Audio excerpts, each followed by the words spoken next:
Meski tidak sepopuler masalah kesehatan lainnya, penyakit autoimun menjadi kondisi yang bisa menyebabkan kerusakan organ hingga kematian jika dibiarkan. Sayangnya belum banyak yang tahu apa itu penyakit autoimun. Padahal sama dengan penyakit lainnya, masalah kesehatan yang satu ini dapat lebih mudah ditangani jika didiagnosis lebih dini. Nah, untuk lebih jelasnya, saya akan menjelaskan semua hal tentang autoimun di episode kali ini.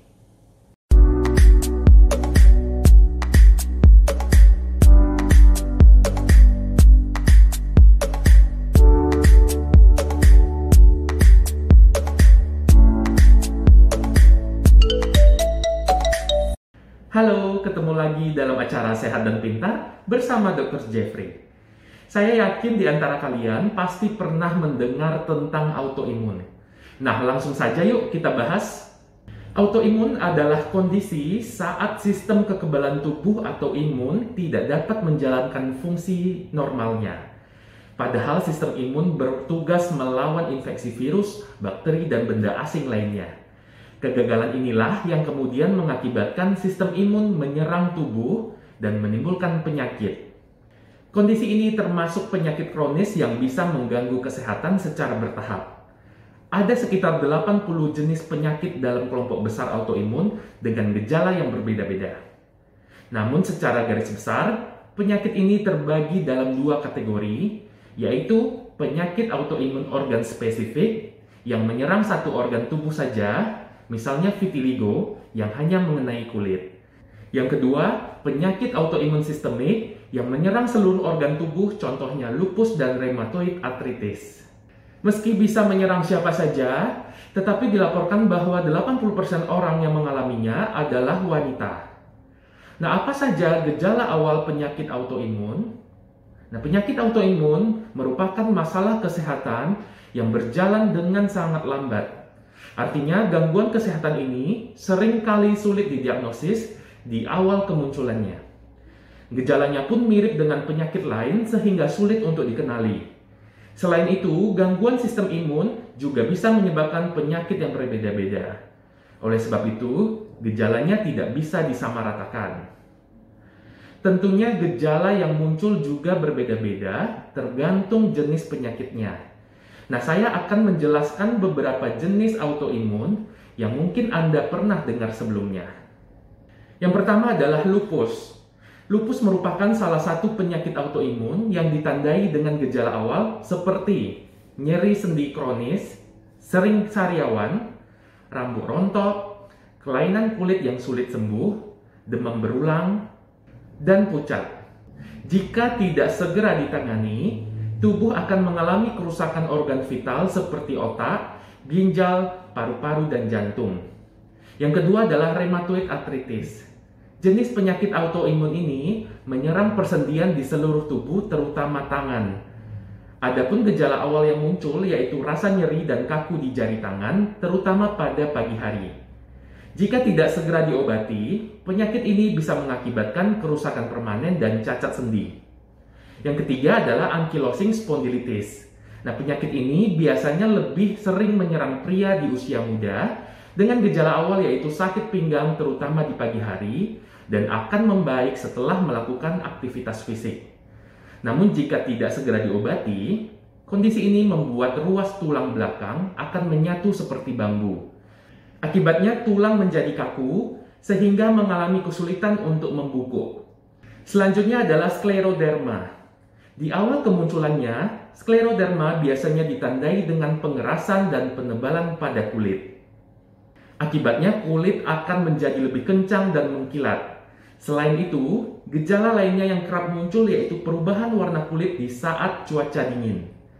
Ketika kondisinya berlanjut, lama-lama jaringan parut pada organ tubuh seperti paru-paru dan ginjal akan muncul yang mengakibatkan kegagalan fungsi organ yang tidak bisa dihindarkan. Jenis selanjutnya adalah Sjögren syndrome. Penyakit autoimun ini biasanya ditandai dengan gejala seperti badan lemas, nyeri sendi dan mata, serta mulut yang kering. Jika tidak ditangani, Sjögren syndrome bisa menyebabkan kerusakan pada mata dan gigi serta organ lainnya seperti ginjal dan paru-paru. Lalu apa sih yang menjadi penyebab penyakit autoimun? Nah, hingga saat ini belum ditemukan secara pasti penyebab gangguan kesehatan yang satu ini. Namun, salah satu faktor yang berperan dalam kemunculan penyakit ini adalah unsur genetik atau keturunan. Nah, orang dengan riwayat keluarga memiliki penyakit autoimun cenderung lebih tinggi untuk terkena masalah kesehatan ini. Namun tidak semua orang dengan orang tua yang memiliki riwayat penyakit ini pasti ikut terkena masalah sistem kekebalan tubuh ini. Nah, selain faktor genetik, infeksi bakteri dan virus juga diduga untuk memicu timbulnya gangguan pada sistem kekebalan tubuh.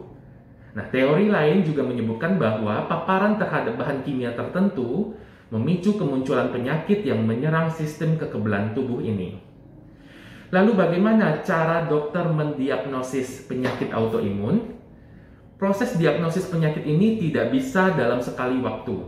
Butuh proses yang panjang dan berkelanjutan untuk menentukan diagnosisnya. Ini karena perkembangan penyakitnya sangat lambat dan gejala yang muncul pun tidak khas. Artinya, gejala penyakit ini mirip-mirip dengan penyakit lainnya. Terlebih lagi, gejalanya juga sangat beragam tergantung dari penyebabnya. Biasanya dokter akan menyarankan pasien untuk melakukan tes laboratorium dan organ vital lainnya jika dibutuhkan. Nah, apakah penyakit autoimun ini bisa disembuhkan? Pertanyaan ini sering kali diajukan oleh pasien saat terkena penyakit autoimun. Tanpa bermaksud untuk menakuti, hingga saat ini memang belum ditemukan obat yang bisa menyembuhkan penyakit autoimun. Namun jangan berkecil hati, dengan pengobatan yang tepat, penyakit autoimun bisa dikendalikan dan diringankan gejalanya. Terdapat obat-obatan tertentu yang bisa dikonsumsi agar Anda tetap bisa beraktivitas seperti biasa. Semakin cepat penyakit ini didiagnosis, dokter bisa menentukan pengobatan yang tepat agar kondisi ini tidak semakin parah.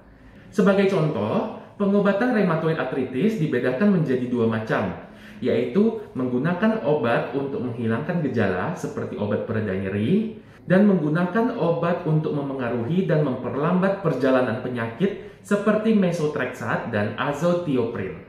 Biasanya dokter akan menyesuaikan jenis obat yang diberikan dengan berbagai pertimbangan seperti gejala yang dialami, organ tubuh yang terkena penyakit, berat atau ringannya penyakit, sedang dalam kondisi hamil atau tidak.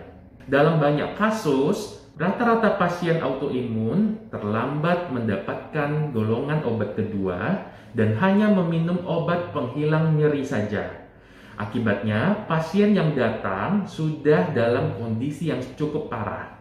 Apakah ada cara untuk mencegah penyakit autoimun?